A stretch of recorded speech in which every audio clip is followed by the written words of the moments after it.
Hola, ¿cómo están? Bienvenidos una vez más a SSH, Sociedad, Cultura e Historia en Orilla y Media TV, la cual pueden encontrar en las redes como YouTube, Instagram, Face. Segunda parte de Los Gauchos Judíos. Hoy vamos a charlar sobre el autor Alberto Gerchunov. Vamos a la presentación y arrancamos.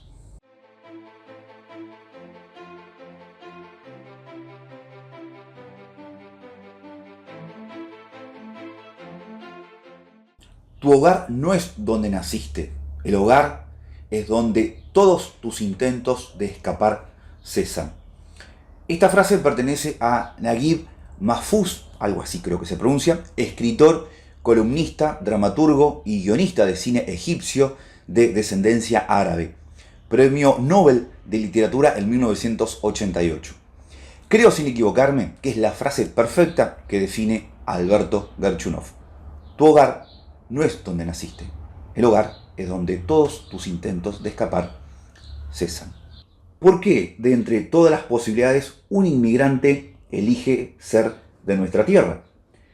Tal vez porque al salir de Rusia, su padre le promete que vivirían en un suelo donde no serán perseguidos, donde cosecharán su propio trigo y harán su pan, donde vivirán del fruto del esfuerzo y no sentirán la discriminación o el odio. Quizás porque tras la muerte de su padre, Rajil fue el lugar donde encontró la paz tan anhelada por los judíos errantes, porque en la sangre fluyen como resabios dolorosos las antiguas persecuciones de la raza. Posiblemente en esta tierra entrerriana fue feliz, sus esperanzas crecieron y se movieron ágilmente como las nubes blancas del inconmensurable cielo de nuestras pampas. Alberto Gerchunov, Alfonsina Cohen, que ya después citaremos oportunamente el libro. No me voy a explayar mucho sobre lo que popularmente se conoce de Gerchunov, porque incluso en internet hay mucho material sobre la vida de él. Gerchunov es otro de los tantos inmigrantes que vinieron a la Argentina, de los tantos inmigrantes que recorren el mundo en búsqueda de escapar. Ese escapar puede ser por motivos económicos, sociales, persecuciones, guerras, etc. Pero nadie de un día para el otro se levanta y dice, bueno, hoy quiero emigrar a otro país. Y eso es casualmente lo que sucedió con las comunidades judías que vinieron a este lugar desde 1889 aproximadamente. Para ponernos en contexto con respecto a la inmigración, durante la presidencia de Nicolás Avellaneda en 1876, se sancionó y promulgó la ley número 817, primera que regula la inmigración o regulaba la inmigración y colonización.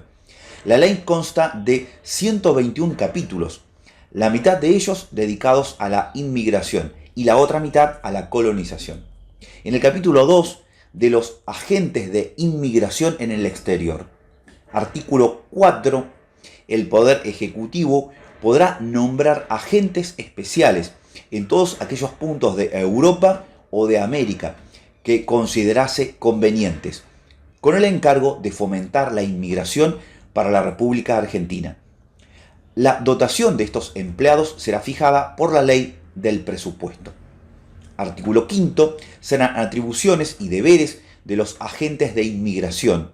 Primero, residir en el punto que le fuese determinado o transportarse a aquellos que les indicase el Departamento de Inmigración. Segundo, hacer por los medios a su alcance una propaganda continua en favor de la inmigración para la República Argentina, dando a conocer sus condiciones físicas, políticas y sociales, sus ramas principales de la industria, su sistema de colonias, las ventajas ofrecidas al inmigrante laborioso, el precio de la tierra, las facilidades para adquirirla, el valor de los salarios, los precios de los artículos de consumo y de los productos de las colonias y demás datos que correspondan a los fines de esta ley. Aparte de esta propaganda oficial, se destacó la asociación creada en 1891 por el barón Moritz von Hirsch, la Jewish Colonization Association. Sí, son muchos ellos, pero en realidad siempre se la conoce como JCA, ¿no? Fue una asociación creada para facilitar la emigración masiva de judíos desde Rusia a otros países de Europa del Este hacia colonias agrícolas en tierras financiadas por la asociación, particularmente en Argentina, Canadá y en Estados Unidos. 2 años antes de la creación oficial de la asociación, la JCA, un grupo de judíos rusos emigran a la Argentina escapando de los pogroms y de las persecuciones. Estas 136 familias, 815 personas, llegaron a Argentina desde Kamianets-Podilskyi, en el vapor de la bandera alemana SS Weser, el 14 de agosto de 1889, bajo el liderazgo del rabino Aharon Halevi Goldman, guía espiritual y comunitario del núcleo inmigratorio.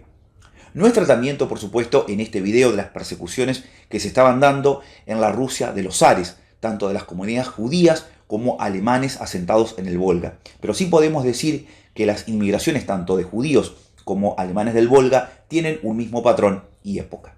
De esta propuesta vinieron desde Rusia la familia Gerchunov. Primero se asentaron en Santa Fe, al cual denominaron Moisésville. Ahí ustedes tienen una imagen de donde queda actualmente como para que tengan una referencia. Llegaron en 1889 cuando Alberto Gerchunov tenía 4 años y 2 años más tarde presenciaría la muerte de su padre en un confuso episodio con un paisano muy alcoholizado.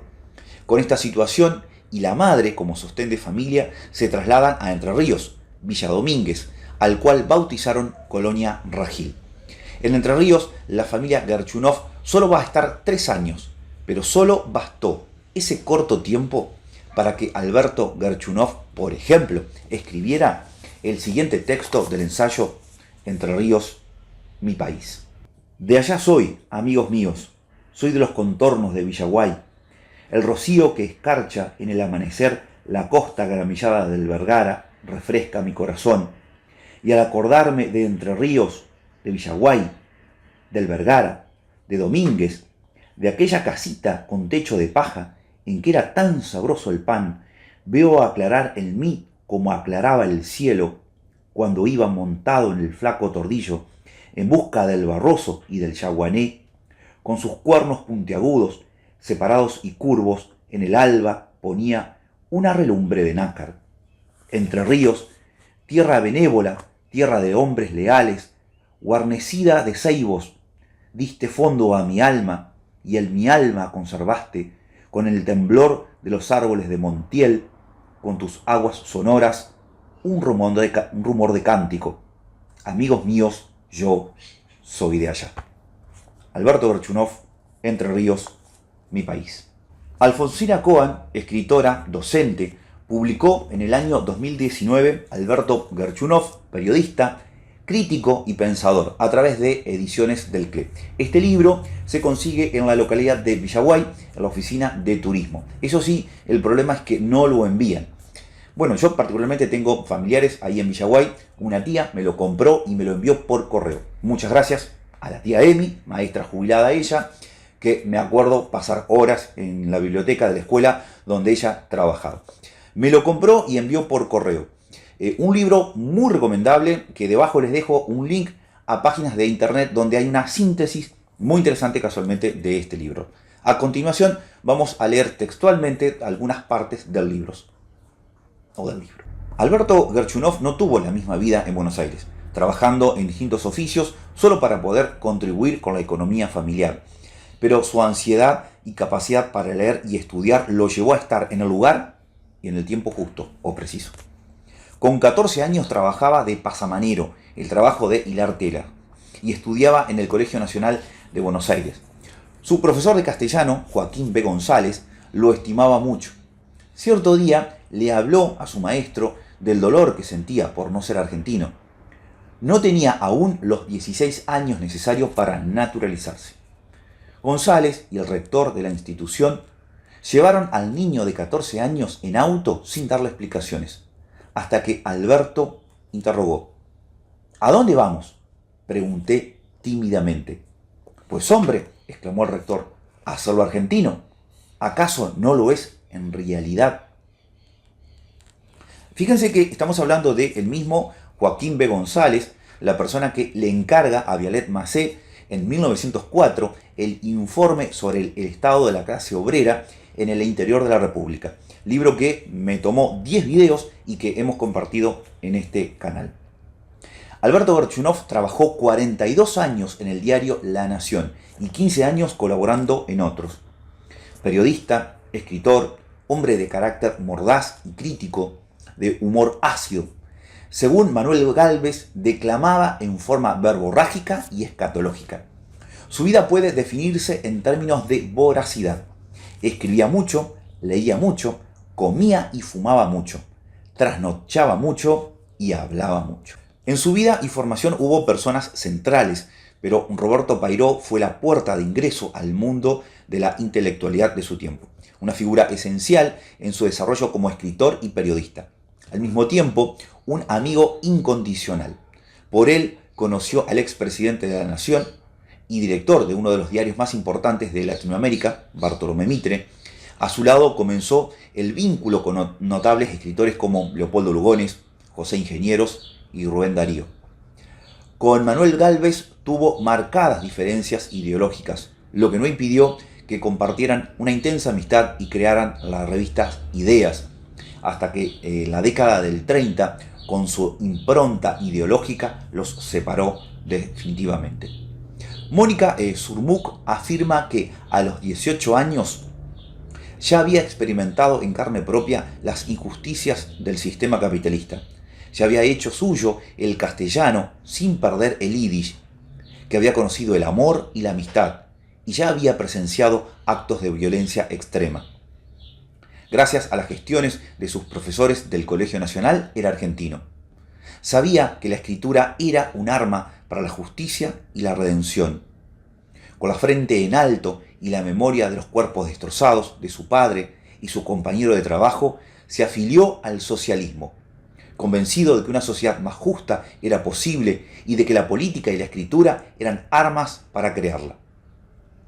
Fue un crítico vigoroso contra el radicalismo y la figura de Hipólito Yrigoyen, a quien consideró pro-alemán, ante su posición muda y neutral frente al avance de las tropas germánicas por Europa.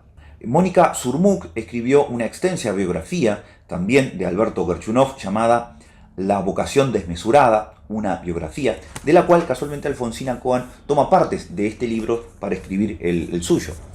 En una entrevista que le hace el diario Clarín el 10 de octubre de 2018, le preguntan por su relación con el peronismo.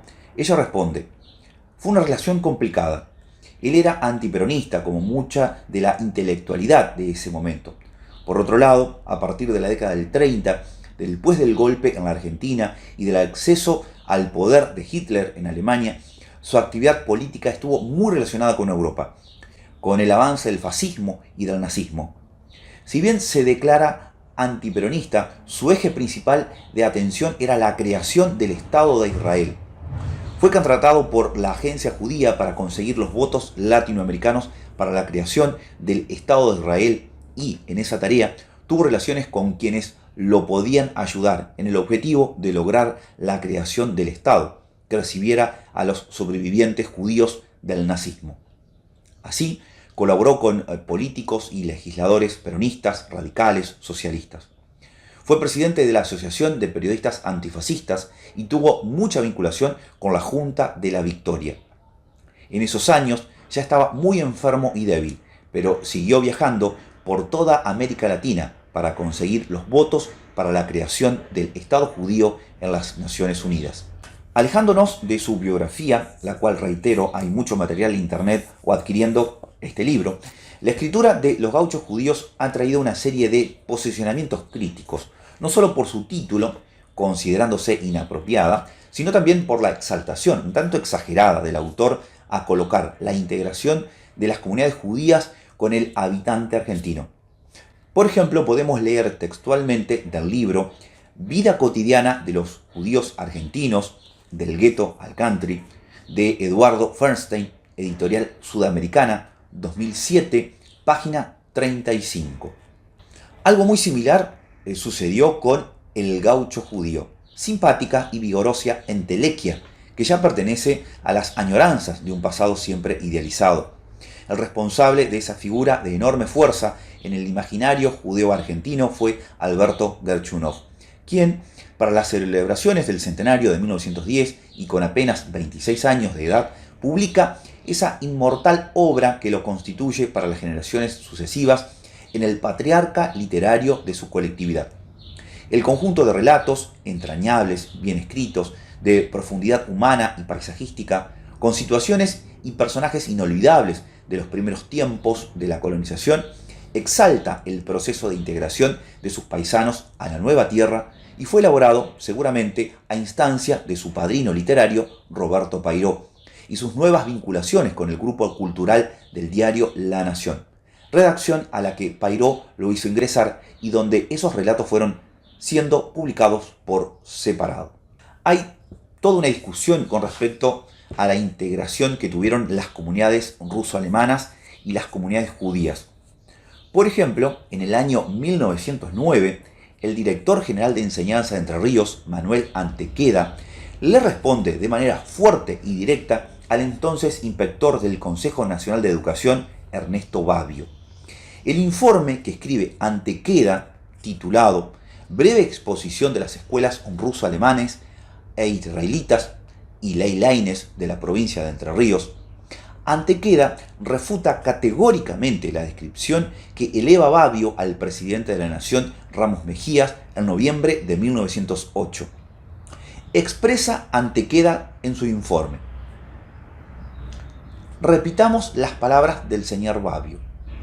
Lo que ocurre en las aldeas judías es todavía peor, porque son colonos todavía más cerrados y excluyentes.